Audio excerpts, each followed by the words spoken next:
Ever been at a tournament and asked, wait, what class am I in? You're not alone. We're going to compare USA Archery and NFAA bow classes and also introduce you to the new NFAA Modern Bow Class Division. I am Scott. And I'm Carrie. And our co-hosts today are Mila and Ellie. This is Raising an Archer. By the end, you'll know exactly which class you're in and where you fit, okay? So let's go ahead and talk about USA Archery and all their bow classes, because some of them are significantly different than the one when you look at USA versus NFAA. So for USA, there's only 4 bow classes, which I think makes it very simple. When you go to NFAA, there's just so many divisions out there. The first one we're going to talk about is Olympic Recurve. And Ellie, do you want to go ahead and tell us some of the highlights of Olympic Recurve? Yeah, so Recurve has a clicker, stabilizer, single sight, no magnification, fingers only, no release aid, and 60 pounds or less. I think that's hilarious. 60 pounds or less. Mila, what do you think? 60 pounds? I mean, how many people are pulling 60 pounds on a recurve bow? Olympic Not recurve. a lot. A few Olympians are pretty close. I was going to say, what is Brady? There. I think What he's is like Brady? 56 or something. Okay. But I mean, realistically, 60 pounds, that's just a recipe for hurting yourself. Yeah. It is. When they say no release aid, but you guys use something, don't you? We use a finger tab. And so what is that? Explain a finger tab to me. A finger tab is basically a piece of leather that goes on your hand, and it helps not give you blisters on your hand, gives you more support. I've seen some people use gloves before. Yes, people do use gloves, but I feel like those are a little less inaccurate because your fingers can move back and forth on the finger tab. It's more evenly distributed. Distributed. Yes. Distributed. All right, so let's move on. So that's Olympic Recurve, and in USA they just call it Recurve, and we'll explain what they call it on the NFAA side. Compounds. Carrie, go ahead and tell us, what is a compound in USA Archery? Compound bow is the riser, string, and cables, and you've got 2 cams. There's usually a let off, so the archers can adjust that like 65%, 75%, 85% let off. Scopes are allowed with magnification. Your release aid is permitted as well. So you'll see a lot of archers shoot a hinge or a thumb release or even an index release. Max draw weight is 60 pounds. Is there a percentage? Actually, I'll just answer this. There is no percentage. Some people talk about like, oh, is there a 1%, variance between like 61? There is no variance. So USA is hard on that. So if you are 60 point stop. Whatever, they will send you back to fix that.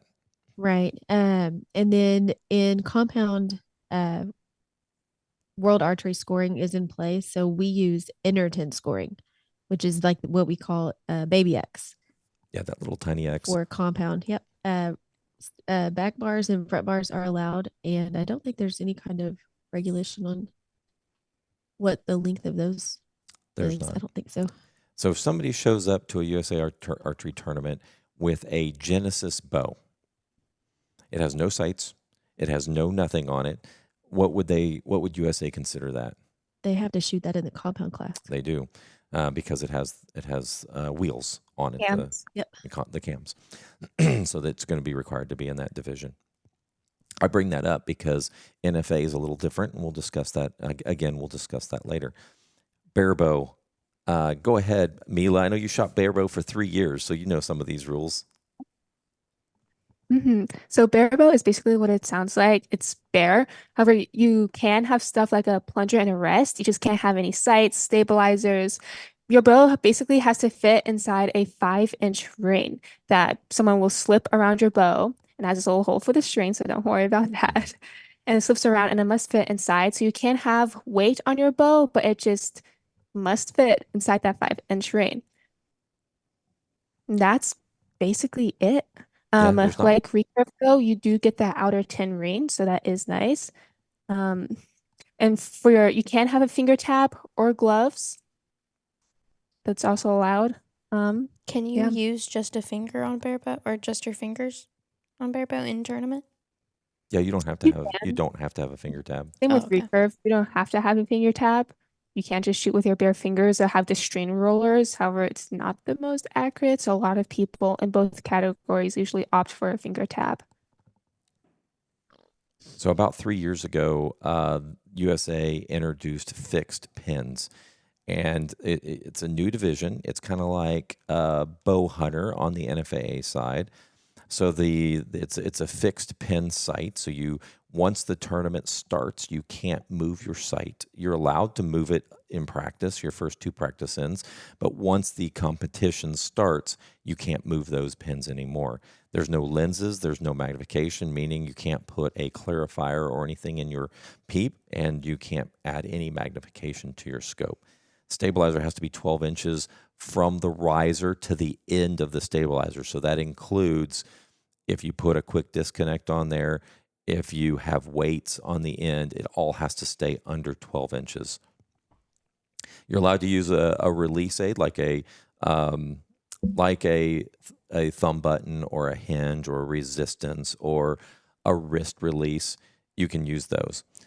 These are really designed to be set up more like a hunter bow, which is that's when they call it fixed pins. Right. We do see target archers.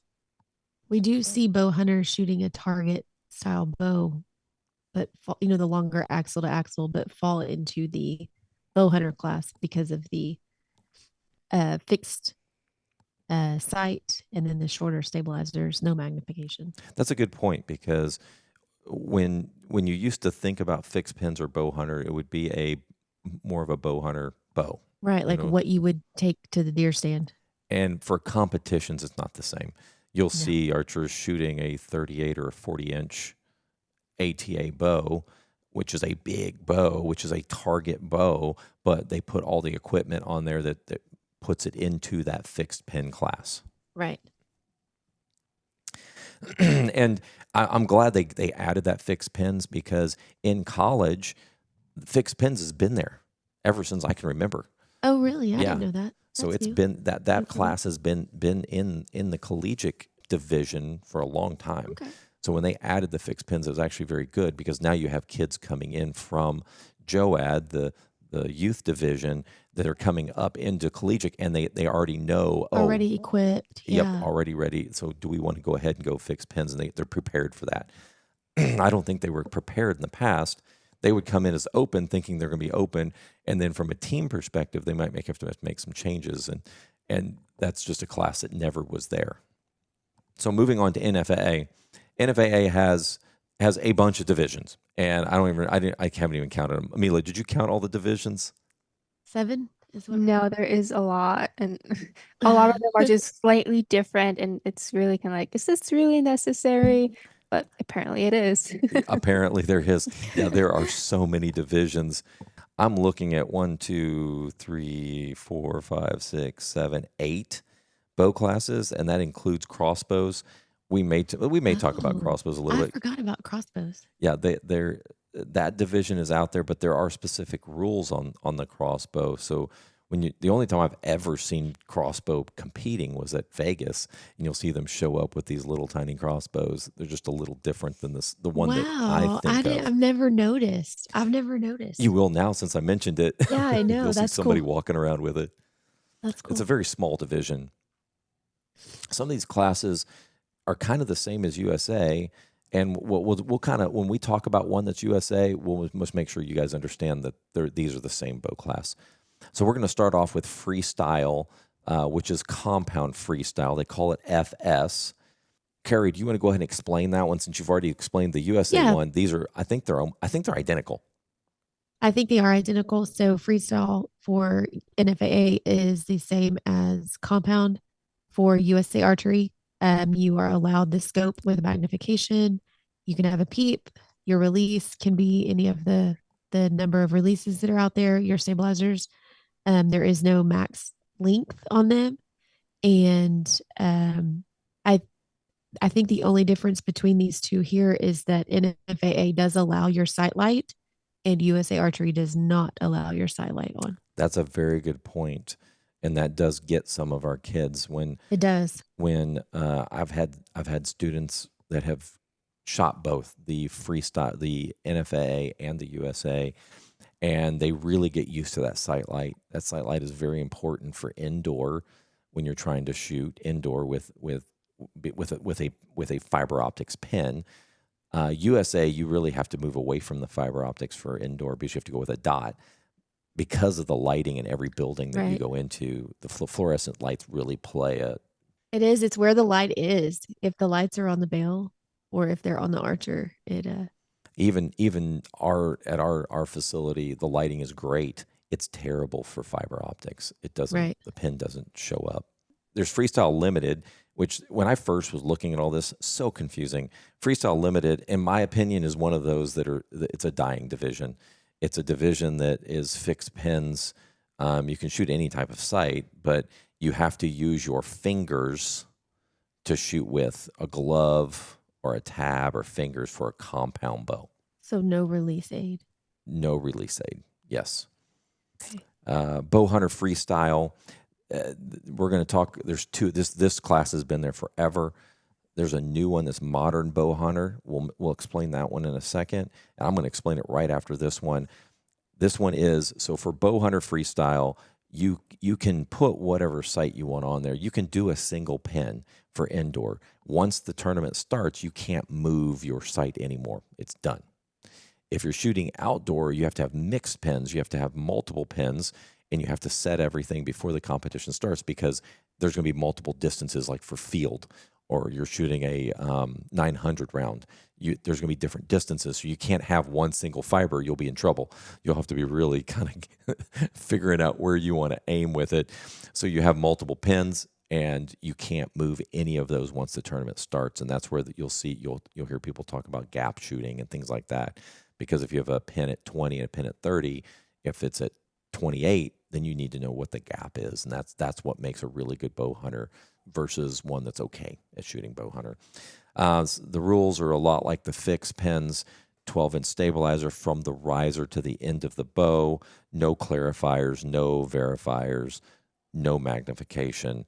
So now we're going to talk about modern Bowhunter Freestyle. This is a new one that just is it for NFAA is going to go in effect in 2026. Here in Texas, they've already added it to their state level shoot. There's only two differences that I know of. One is that you're allowed to have a movable sight, so it's you can move it up and down in a competition. You can make like you can for freestyle, and you're allowed an 18-inch stabilizer, nothing longer than that. So that'd be from riser to the end of the stabilizer, and that's your 18 inches. I think it's a good move because the industry of bow hunting sites is moving away from having to dig your Allen wrenches out to adjust your sight with all like the, I'm going to call it, I guess sliders is what they're called. I'm not real sure what the terminology is. It's a slider because you can roll it. hunting. You can slide the sight up and down. Yeah, I know that there's been some controversy around that bow class. I agree with you.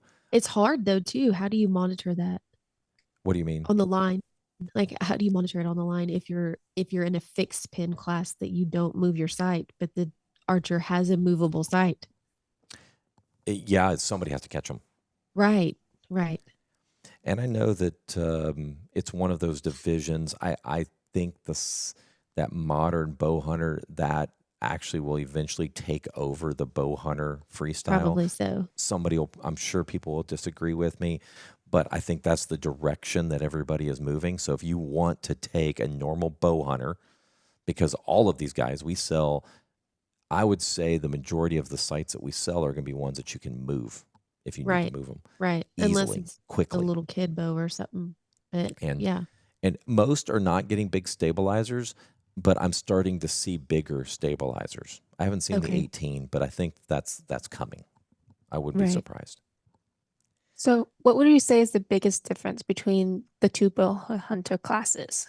The biggest one is that on the modern you can move your sight in a competition. Okay. You cannot in a on the bow hunter. Once the competition starts, if you're shooting left, guess what? You're going to be shooting left the entire time unless you aim off. Aim off. Yep. there are two types of bare bows. One that's called Barebow and one called Barebow Recurve. Mila, do you want to go ahead and explain both of those to us? Yeah, so you would assume that Barebow Recurve is more like a recurve bow, but it's actually the opposite. Barebow Recurve is more similar to USA Archery's Barebow compared to the NFAA Barebow class. So the NFAA Barebow class, you cannot have any sights or markings on your bow to be used as a sight. However, you can use stabilizers that must be under 12 inches. And then you can also use gloves, finger taps, your fingers. The Barebow Recurve, however, along with you can also have no sights or markings, no clickers. You can have an arrow rest or plunger. You can have weights on your bow, but no stabilizers at all. And like the USA Archery, it has to pass through this ring. So this one is a 12.2 centimeter diameter ring it must pass through. So roughly 5 inches, right? Is that Yeah. what Right. Mhm. the Barebow used to be the only division, and that's where when we were growing up with my son shooting archery, Barebow was the only division. So you would see someone with a Olympic recurve type setup. Not I say Olympic recurve, just a recurve with the riser with the limbs shooting against somebody as a compound. Because compound could be considered if they gear it up the same way as a Barebow. You could shoot a compound bow with your fingers, and they would consider it Barebow. So adding they call it BBR. Adding BBR, was it 2 years ago, was a really good move because now you separate out the ones that want to shoot The compound cams. with Right. the cams, and then now Barebow, and I believe that group is getting bigger and bigger. The Barebow used to be a very small division. Those divisions are getting bigger every year. And then we go to like one of my favorite divisions. I don't shoot it, Trad. but I just love the people. Is the traditional group, the trad group. These are wood risers, wood arrows, off the shelf shooting. It's instinctive, no sights, and plus, that is a challenge in itself. But it's just a fun group to be around. And that group, the tournaments that we've been putting together. That trad group is getting as big as the Barebow It's group. growing. Yeah, it's growing. Trad and Barebow were our two largest groups at our last big tournament, which was great to Wow. see. Also, Freestyle Limited Recurve. Ellie, go ahead and explain that one to us. It's actually, I don't even know if we need to explain it. It's the exact same thing as Olympic Recurve, but they Olympic call it, recurve. what do they call it? What is it? Freestyle. Limited recurve. FSL-R whenever you sign up. Yes. I don't think there's a difference between. I don't think there's even a difference. There's no difference between those. We did mention crossbow. I'm not even gonna go into the I don't details know on the anything crossbow. about it. Yeah. We don't shoot it at the state level. I've only seen it in Vegas. There is a specific type of crossbow that they allow. You can't just go and buy a Mission Sub 1 or a Raven and go, okay, I'm going to shoot in the crossbow division. You can't. It doesn't meet the qualifications to do that. Have I missed any, Mila? I know you keep us straight on all this stuff. Unless you want to include longbow. Longbow.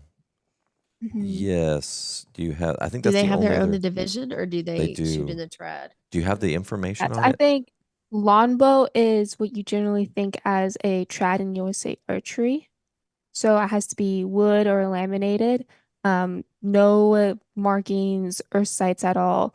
You can have a window and an arrow shelf, but no mechanical or elevated rests may be used.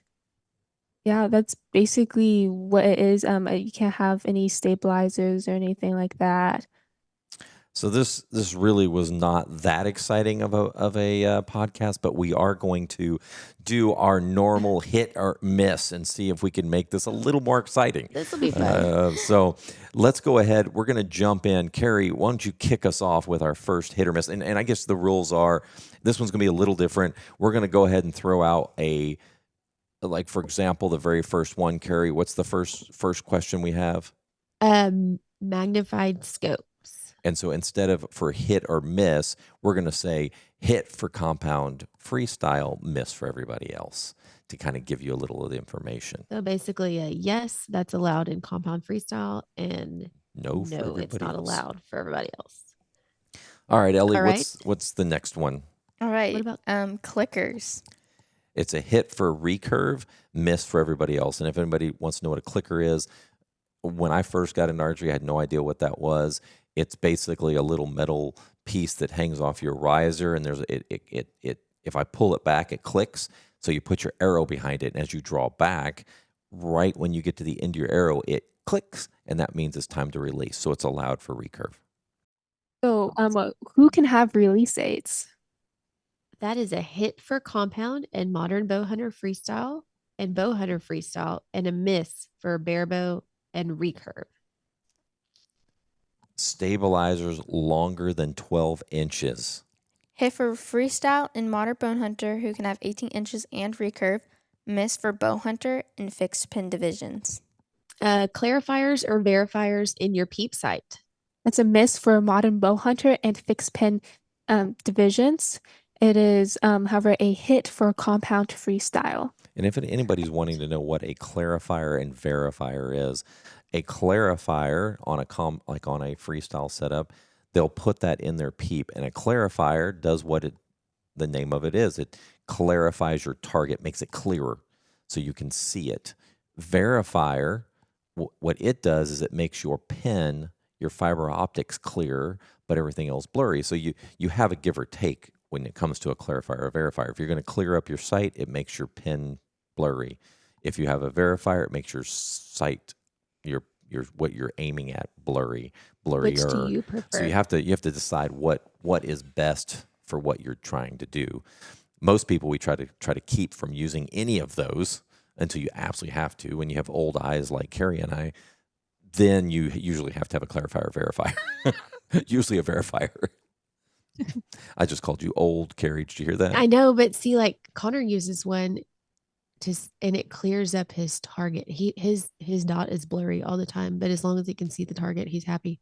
Yes. But Ben, my husband, when he shoots, he can't see up close, so he has to use the verifier to clear up his pin. He can see the target, but he can't see his pin. He can't see his pin, and that's normal for young eyes are usually clarifiers, and for old eyes it's usually verifiers. It's verifiers. That's right. Pretty normal for a lot of the kids if they can go without. I know we're getting off topic a little bit. If you can go without a clarifier or verifier, especially in if you can get away with it, you get away with it. If you have to have it, you put it in. The biggest issues we've ever had was we were at a tournament where it was sprinkling and a raindrop got in his peep Inside. and there's no way to clean it out. Yep. So we literally just pulled it out. He had to shoot the tournament without clarifier for that tournament, just because you can't clean them once there's a drop in there. Who can move or adjust their sights? So that is a hit for freestyle, and for modern Bowhunter, and for recurve. You can move your sight in a competition. Everybody else, you can't move it. Fixed pins, nope. Barebow, there is no sight. So Right. you're trad, no sight, so you're good. All right, shooting off the shelf instead of using a rest. So that's a hit for traditional and for longbow, but it's pretty much a miss for everything else. Perfect. Multiple pins in your sight housing. That's a hit for fixed pin and modern Bowhunter. Miss for freestyle. Wood arrows. That's a hit for traditional and a miss for compound and recurve. Unless if you like your broken arrows, because they're very fragile and not very reliable. That's right. String walking. Hit for Barebow. Miss for everyone else. Mila, what explain string walking? Because I don't think we've even mentioned that before. Yeah, so string walking is used by bow classes that don't have a sight, like Barebow. And what they do is that they move their fingers usually downwards on the string, and that can cause their arrows to go lower or higher, depending which direction that they move it. And that helps them, instead of aiming off by a lot, they can just move their arrows. People usually use it in field or moving between distances from like indoor distance of 18 meters to outdoor distance of 50. So it's a technique that people use. All right, bonus round. Light up sights. So I love that you brought that up because USA Archery does not allow it. So it's a miss for USA, but it is a hit for NFAA. Side note, what I tell my kids that shoot both, if you're shooting USA, just take it off your bow. You know, some tournaments allow you just to take the power off of them. You know, take the light kit part off, or not the kit, but just the cable off. I tell everybody just pull it all off. That way there's never any question if you're using it or not.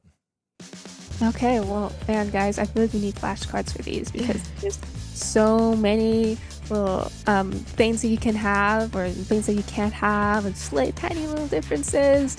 And really the only way you can know is to look it up and check it off like a checklist, right? I have this and I don't have this. And it's so complicated and so overwhelming. It really is. Or a laminated chart behind the line. Yeah, laminated chart. Yeah, as a judge, you probably have to have that. But the fact is that you just learn your bow class. So you don't have to know all the others. Just know the one that you're going into or your youth is going to be going into. Right, right. It gets so much easier. And, use the gear that you have and match it to the class that you fit in. And go have fun and shoot. All right, so knowing your class helps you compete confidently and enjoy the sport even more. Yeah, just seriously take the gear you already have, match it to the right class, and then just go shoot and have fun. Like, don't worry about this other stuff. Just keep it simple, guys. Don't stress it. Just don't forget arrows before you show up. You know, that's all great advice. And I just want to thank everybody for joining us. I know this was kind of a long podcast, kind of explaining everything to you. If there's specific things that you're not sure about, you're welcome to email us or contact us on social media. We'll help you get through all of that. For sure. And we'll see you at the next target.